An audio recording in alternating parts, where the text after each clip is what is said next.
Hi friends, welcome to law prep judiciary. My name is Saurabh Yati. और जैसा कि मैंने प्रीवियस वीडियो में आपको बताया था कि हम सब्सिक्वेंटली सभी जो भी मेजर बिल्स अभी इंट्रोड्यूस किए गए हैं, क्रिमिनल लॉ बिल्स, उनके ऊपर एक छोटे वीडियोस बनाए जाएंगे जिनमें मेजर चेंजेस क्या क्या इंट्रोड्यूस किए जा रहे हैं उन्हें हम कवर करेंगे। सो आईपीसी को रिप्लेस करने के लिए जो बिल इंट्रोड्यूस किया गया उसका नाम है भारतीय न्याय संहिता। तो भारतीय न्याय संहिता का फ्रेमवर्क कैसा रहेगा उसको हम इस वीडियो के अंदर कवर करते हैं। ठीक है। जो मेजर चेंजेस रहेंगे वो तो ये है कि भाई जो हमारा भारतीय न्याय संहिता होगा उसके बिल के अंदर 356 सेक्शंस है, 356 सेक्शंस हैं। वेयर जो हमारा आईपीसी था उसके अंदर अभी आप देखेंगे तो 511 सेक्शंस आपको मिलते हैं। तो काफी कंपैरेटिवली कंसाइज फॉर्म में हमने इस बिल को बनाया है। अब 175 सेक्शंस हैव बीन अपडेटेड। तो 175 सेक्शंस को हमने अपडेट किया है। अपडेट एज इन छोटे मोटे अमेंडमेंट्स किए गए हैं कुछ सेक्शन में, कुछ सेक्शंस में मेजर चेंजेस किए गए हैं। पनिशमेंट्स है, कहीं ऐड की गई है, कहीं कम की गई है, कहीं ज्यादा की गई है, ऐसे चेंजेस। 8 नए सेक्शंस ऐड किए गए हैं। तो ऐसे 8 आपको सेक्शंस मिलेंगे जो आपको पिछली आईपीसी जो हमारी थी 511 जो सेक्शंस थे उनके अंदर वो सेक्शंस नहीं थे, उनके अंदर वो प्रोविजंस नहीं थे, जो अभी हम आगे डिस्कस करेंगे। और 22 सेक्शंस को यहाँ पे डिलीट किया गया है। तो डिलीट कौन से सेक्शंस को किया गया होगा साहब? जैसे आपने 497 पढ़ा था अडल्ट्री, सुप्रीम कोर्ट ने उसको जोसेफ स्टाइन के केस में स्ट्रक डाउन कर दिया था, पर वो अभी भी हमारे आईपीसी का पार्ट था। तो ऐसे प्रोविजंस को हमने हटा दिया, इनकी जरूरत नहीं है। की चेंजेस क्या है? तो बड़े मेजर चेंजेस जो हैं वो ये है कि जो हमारा सेडिशन का लॉ था उसको रिपील कर दिया गया है। 124 ए जो हमारा प्रोविजन था उसको कंप्लीटली हटा दिया गया है। तो अब आपके मन में ख्याल आएगा कि साहब इसको क्या कंप्लीटली हटा दिया गया है? तो जी नहीं, एक सेक्शन हमने इंट्रोड्यूस किया है 150, सेक्शन नंबर 150। उसके अंदर हमने सेडिशन वाले एलिमेंट्स को रखा है। तो वहां पे अगर आप पाए जाओगे ऐसा कुछ कार्य करते हुए तो वहां पे आपको बुक किया जा सकता है। दूसरा हमने एक प्रोविजन को इंट्रोड्यूस किया है जो है मॉब लिंचिंग का, जिसे हम आगे कवर करेंगे। फिर चीटिंग, 420 में हम चीटिंग पढ़ा करते थे। 420 में चीटिंग की वो डेफिनेशन थी कि भाई आपने किसी को चीट किया और फ्रॉडुलेंटली उससे आपने कोई प्रॉपर्टी जो है वो अक्वायर कर ली। तो उसका प्रोविजन अब बदल दिया है, उसमें छोटे मोटे चेंजेस हैं। फिर एक आप प्रोविजन देखोगे कि भाई सेक्सुअल इंटरकोर्स आपने किया है फॉल्स प्रॉमिस ऑफ मैरिज देकर, भाई झूठी शादी का वादा किया और उस वादे के चलते आपने सेक्सुअल इंटरकोर्स किया, तो इसको हमने एक सेपरेट ऑफेंस बना दिया है। और एक मेजर चेंज जो आईपीसी में स्ट्रिक्टली रिक्वायर्ड था वो है कि भाई टेररिज्म एक ऑफेंस होता है जिसको हमने दूसरी एक्ट्स के अंदर कवर किया है। हाउएवर आईपीसी के अंदर हमारे पास कोई प्रोविजन नहीं था जो टेररिस्ट को पनिश कर सकता था, टेररिज्म वाली एक्ट्स को पनिश कर सकता था। अब हमने उस प्रोविजन को भी इंट्रोड्यूस कर दिया है। तो अब हम देखते हैं कि भाई मेजर चेंजेस क्या है और थोड़ा डिटेल में उनको समझते हैं। सबसे पहले सबसे मेजर चेंज जो आता है हमारा वो होता है 124 ए का सेडिशन। तो सेडिशन की बात जब की जाती है तो 1962 का एक केस होता है, Kedarnath Singh versus state of Bihar. उसमें सुप्रीम कोर्ट ने सेडिशन की कॉन्स्टिट्यूशनल वैलिडिटी तो अपहेल्ड की थी, पर सुप्रीम कोर्ट ने एक बात और कही थी कि जो हमारे सेडिशन की अभी डेफिनेशन है ना 124 ए में, जहां पे टर्म्स लिखे गए हैं हेट्रेड, कंटेम्प्ट, डिसअफेक्शन जैसे, तो ये जो टर्म्स है ना ये एम्बिगुअस है। एम्बिगुअस कैसे हैं? तो ये सब्जेक्टिव टर्म्स है। हेट्रेड, कंटेम्प्ट और डिसअफेक्शन की कोई प्रॉपर डेफिनेशन नहीं दी जा सकती, ये सब्जेक्टिव है, ये हर आदमी का हेट्रेड कंटेम्प्ट अलग हो सकता है। ठीक है। और फिर law commission 22nd law commission की 2023 में रिपोर्ट आई है। हमने इनसे पूछा था कि कोई अगर लॉ ऑब्सोलीट हो गया है तो आप हमें बताएं और उसके ऊपर कुछ एक्शन लेना है तो आप हमें एडवाइस करें। सिमिलरली इसी के बेसिस पे उन्होंने हमें बताया कि भाई जो सेक्शन 124 ए है उसको हमें रिटेन करने की जरूरत है, उसको अभी हम कंप्लीटली नहीं हटा सकते हैं। हाउएवर लॉ कमीशन ने कुछ प्रोसीजरल सेफगार्ड्स और अमेंडमेंट्स हमको सजेस्ट किए थे जो हमने ध्यान में रखते हुए जो हमारा सेक्शन 124 ए है उसको अभी कंप्लीटली रिपील किया।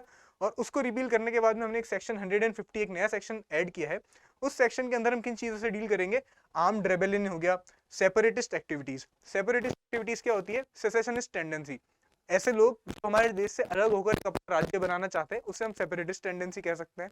दूसरी बात, ऐसा कोई भी एक्ट जो एंडेंजर करता है आपकी सोवरेनिटी और यूनिटी को, इंडिया की सोवरेनिटी और यूनिटी को एंडेंजर करने वाली एक्ट जो होती है उनको भी हम सेडिशन के ऑफेंस को रिप्लेस करके जो नया ऑफेंस बना रहे हैं उसके अंदर इंक्लूड कर सकेंगे। तो बेसिकली जैसा सुप्रीम कोर्ट ने अपने जजमेंट में कहा था कि इस डेफिनेशन को थोड़ा स्ट्रीमलाइन करने की जरूरत है और ऑब्जेक्टिविटी लाने की जरूरत है, तो हमने इसमें ऑब्जेक्टिविटी देते हुए ये बात कही कि भाई इन चीजों की अगर आप तवज्जो देते हो, इन चीजों के अंदर आप इन्वॉल्व होते हो, ऐसे एक्ट्स आप करते हो, तो इनको आप इन एक्ट्स के चलते आपको बुक किया जा सकता है सेक्शन 150 में। ठीक है। तो ये तो हमारा सेडिशन का पहला पॉइंट हुआ। अगला पॉइंट देखते हैं। ये सबसे इंपॉर्टेंट चीज आती है, मर्डर की डेफिनेशन अभी हम पढ़ते हैं कौन सा सेक्शन में? सेक्शन 300 में। पनिशमेंट मिलती है आपको 302 में। सेक्शंस को रीशफल कर दिया गया है और मर्डर की डेफिनेशन को हम कहाँ ले आए? 99 के अंदर आपको मर्डर की डेफिनेशन मिलेगी और जो मर्डर की पनिशमेंट है वो आपको कहाँ मिलेगी? सेक्शन 101 में। डेफिनेशन सेम है, डेफिनेशन में कुछ चेंजेस नहीं है, पनिशमेंट्स मर्डर की अभी भी सेम है। एक जो मेजर चेंज लाया है हमने, तो मॉब लिंचिंग, जैसा कि मैंने आपको पिछली स्लाइड में बताया था, तो मॉब लिंचिंग को हमने सेपरेट प्रोविजन नहीं रखा है, मर्डर के पनिशमेंट्स में से ही एक सब पार्ट बना दिया, सब क्लॉज बनाया 101 का क्लॉज 2। उसके अंदर हमने मॉब लिंचिंग को डिफाइन किया और मॉब लिंचिंग की पनिशमेंट प्रोवाइड कर दी। तो अभी मॉब लिंचिंग क्या होता है?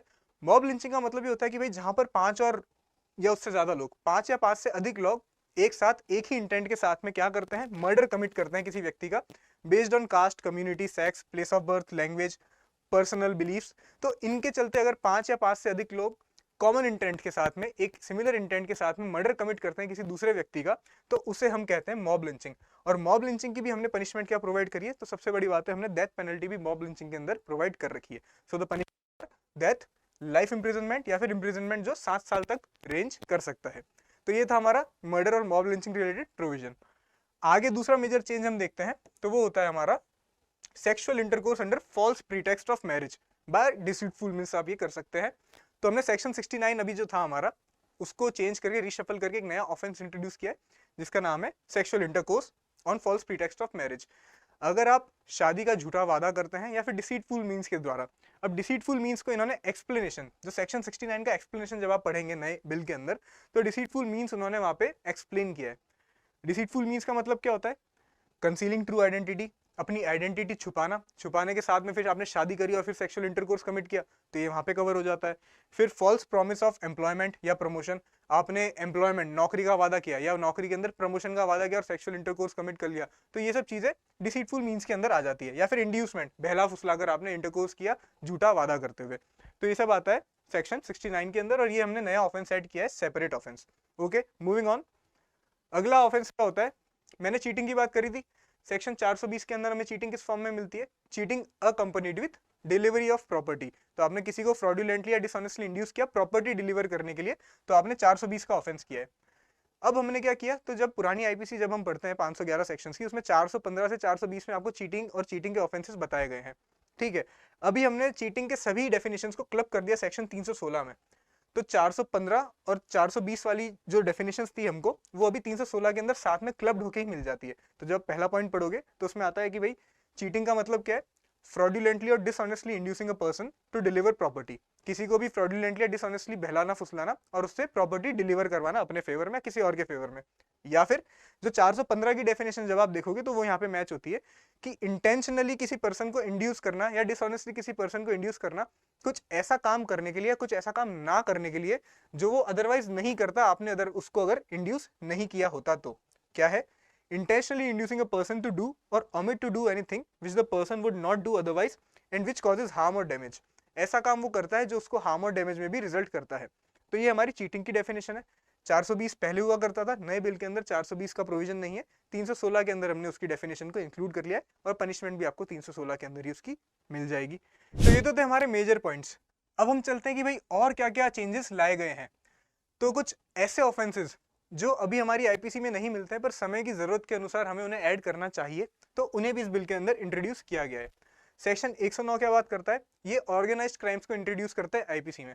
ऑर्गेनाइज्ड क्राइम्स क्या होते हैं? जैसा मैंने पीछे स्क्रीन पे लिखा है, आपको मिलता है गैंग्स हो गए, सिंडिकेट्स हो गए, या फिर कोई भी ग्रुप ऑफ पीपल जो इलीगल एक्टिविटीज के अंदर इन्वॉल्व है फॉर प्रॉफिट से एनी अदर पर्पस, एक particular field of illegal activities के अंदर वो इन्वॉल्व होते हैं, तो उन्हें हम ऑर्गेनाइज्ड क्राइम्स का नाम देते हैं। तो उनको भी हमने एक ऑफेंस के रूप में इंट्रोड्यूस किया है। दूसरी बात, मैंने आपको इंट्रोडक्शन में ही बताया था कि भाई टेररिज्म की जो एक्ट्स होती है उनको हमने आईपीसी में इससे पहले इंट्रोड्यूस नहीं किया था, और इसकी बेशक जरूरत होती है क्योंकि आईपीसी हमारा बेसिक पीनल लॉ है। तो इसके अंदर अब हमने क्या किया है कि भारतीय न्याय संहिता के अंदर सेक्शन 111 के अंदर ऑफेंस ऑफ टेररिस्ट एक्ट्स, अगर आप टेररिज्म के अंदर इन्वॉल्व हैं, टेररिस्ट एक्ट जो उसके अंदर डेफिनेशन दी गई है उसके अंदर आप कोई एक्ट कर रहे हैं, तो आपको लायबल पाया जाएगा, और डेफिनेशन आपको सेक्शन 111 में इसकी मिलती है। फिर एक और ऑफेंस आता है जो आजकल काफी चर्चा में चलता है, स्नैचिंग का। अक्सर चेन स्नैचिंग होती है या पर्स स्नैचिंग हो गई या मोबाइल आपने स्नैच कर लिया, तो यहाँ पे मैंने ब्रैकेट में एक टर्म लिखा है, थेफ्ट इज स्नैचिंग इफ। इससे हम क्या समझते हैं कि भाई थेफ्ट का ही एग्रीवेटेड फॉर्म है स्नैचिंग। थेफ्ट होता है और उसका ही एग्रीवेटेड फॉर्म होता है, उसका ही बड़ा ग्रेवर वर्जन होता है स्नैचिंग। कैसे? जब आप रॉबरी पढ़ते हैं ना, तो रॉबरी भी थेफ्ट और एक्सटॉर्शन का ही एक एग्रीवेटेड फॉर्म होता है। आप रॉबरी की डेफिनेशन में देखेंगे कि थेफ्ट इज रॉबरी व्हेन, या फिर एक्सटॉर्शन इज रॉबरी व्हेन। तो ये पता लगता है कि भाई इनिशियली क्या होता है, स्नैचिंग भी है तो थेफ्ट ही, रॉबरी भी है तो थेफ्ट ही, पर जब इनके एसेंशियल एलिमेंट्स मिल जाते हैं तो ये ग्रेवर फॉर्म बन जाते हैं, ग्रेवर ऑफेंस बन जाते हैं। तो जो स्नैचिंग का ऑफेंस है इसको हमने रखा है सेक्शन 302 के अंदर में। सेक्शन 302 आपको प्रोवाइड करता है स्नैचिंग की डेफिनेशन, और स्नैचिंग की पनिशमेंट्स आपको फिर उसके बाद में मिल जाएंगी। तो स्नैचिंग का ऑफेंस हम समझ गए। ऑमिट सेक्शन 497, मैंने आपको बताया कि भाई Joseph shine versus union of India के केस में हमने अडल्ट्री को स्ट्रक डाउन कर दिया था एज एन ऑफेंस। तो अब सिंस हम नया एक बिल बना रहे हैं तो ये जो ऑमिटेड सेक्शंस है उनकी जरूरत है नहीं, जो सेक्शंस को स्ट्रक डाउन कर दिया गया है उन्हें फिर से रख के क्या काम हमारा सर्व होगा। तो सिमिलरली 377 377 को पार्शियली स्ट्रक डाउन किया गया था नवतेज सिंह जौहर वर्सेस यूनियन ऑफ इंडिया के केस के अंदर। ठीक है, होमोसेक्सुअलिटी एज एन ऑफेंस 377 से हटाया गया था, पर बिस्टियलिटी जैसा ऑफेंस हुआ या फिर दूसरा कोई ऑफेंस था तो पार्ट जो उसके अंदर आता था उसे हमने हटाया नहीं था, कंप्लीटली रिवोक नहीं किया था। लेकिन अभी जो हम बिल देखते हैं ना उसके अंदर कोई मिररिंग प्रोविजन जो होता है, दैट इज सेक्शन 377 के बचे हुए पार्ट का कोई mirroring provision, that is similar provision कोई हमको देखने को नहीं मिलता है। तो आप ऐसा कह सकते हैं कि भाई सेक्शन 377 को भी हमने ओमिट कर दिया है नए बिल में से। फिर एक बात होती है 354(2). तो 354(2) के अंदर आपको डिफेमेशन की पनिशमेंट्स मिलती है और हमने इस बार एक नई पनिशमेंट को इंट्रोड्यूस किया जिसके बारे में आपने सुना होगा, कम्युनिटी सर्विस। तो एक कम्युनिटी सर्विस की जो पनिशमेंट चलती है ना वेस्टर्न कल्चर में काफी पॉपुलर है। तो आज जब आप मूवीज देखते होंगे, सीरीज देखते होंगे तो अक्सर आप कम्युनिटी सर्विस करते हुए देखते होंगे लोगों को कि भाई कचरा उठा रहे हैं या फिर गरीब लोगों को खाना खिला रहे हैं, कोई सर्विस प्रोवाइड कर रहे हैं, एनजीओ के अंदर जाके सर्व कर रहे हैं। तो ये सब होती है कम्युनिटी सर्विस। तो कम्युनिटी सर्विस नाम से हमने एक पनिशमेंट को इंट्रोड्यूस किया है।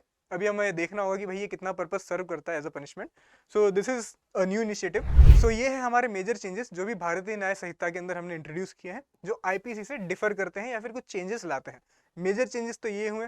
सिमिलरली अब हम अगले वीडियोस के अंदर कवर करेंगे कि भाई एविडेंस एक्ट के अंदर क्या चेंजेस है और क्रिमिनल प्रोसीजर कोड के अंदर क्या चेंजेस है। तो आई होप आपको समझ में आए होंगे कि भाई चेंजेस क्या है, और ऐसे कोई ड्रास्टिक चेंजेस नहीं है जिससे हमको डरना पड़ जाए कि भाई पूरी आईपीसी ये चेंज हो रही है। नहीं, मेजोरिटी ऑफ द ऑफेंसेस वही है, डेफिनेशंस वही है। कुछ नए ऑफेंसेस हमने इंट्रोड्यूस किए जैसा हमने देखा, पर उनकी डेफिनेशंस भी काफी ईजी होंगी। दूसरी बात यह कि डिफरेंस क्या है आईपीसी और इसमें कि भाई आपके जो सेक्शंस थे मेजरली वो रिशफल हो रहे हैं, तो हमें उनको दोबारा से पढ़ना पड़ेगा, उनको दोबारा से समझना पड़ेगा। पर ये कोई बहुत ही ज्यादा इनकन्वीनियंस वाली बात नहीं है, ये बहुत ईजी गोइंग एक स्टेप बाय स्टेप प्रोसीजर में हो जाएगा। और जब आप इसको टाइम देंगे तो ये 2 से 3 दिन के अंदर इजीली हो जाएगा। So I will see you in the next lecture and thank you.